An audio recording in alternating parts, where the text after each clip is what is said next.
এই নেন চেয়ারম্যান সাহেব পানি। আপনি কারে পানি খাওয়াইতেছেন? আজকে ওনারে আপনি পানি খাওয়াবেন, 2 দিন পর আপনার বাসায় আসে উনি আপনার রক্ত খাইবে। ওই কি কস তুই আমারে? তুই চিনস আমারে? তোর কি মাথা মোতা ঠিক আছে? আমি ঠিকই কইতেছি, আর আপনারে আমি ভালো করেই চিনি। আপনারা নির্বাচনের আগে হয় যান হুজুর, আর নির্বাচনের পরে হয় যান কসাই। ভাই ওই কিন্তু বেশি বাইরে দিতেছে, আপনি খালি একটা বার কন, পরে এনে ফিনিশ করে লামু। আমি কি এখানে মারামারি করতে আসছি? মানুষের ভালোবাসা নিয়ে নির্বাচন করতে আসছি। ভাই আপনি শুধু শুধু আমাকে ভুল বুঝতেছেন। আমি টাকা দিয়ে এখানে ভোট কিনতেও আসিনি, অবৈধভাবে ভোট নিতেও আসিনি। আমি জনগণের ভালোবাসার টানে এখানে ভোট নিতে আসছি।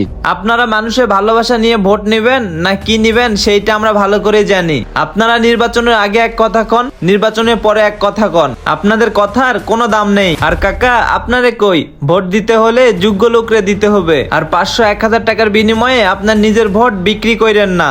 চেয়ারম্যান সাহেব, ও কিন্তু একটু বেশি বাইরে যাইতেছে। এখন আপনি যদি কিছু না করেন আমি করতে বাধ্য হব।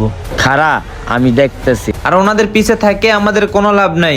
যে সমাজের জন্য কোনো কিছু করতে পারবে তাকেই আমরা যোগ্য প্রার্থী হিসাবে ভোট দিব। চলেন।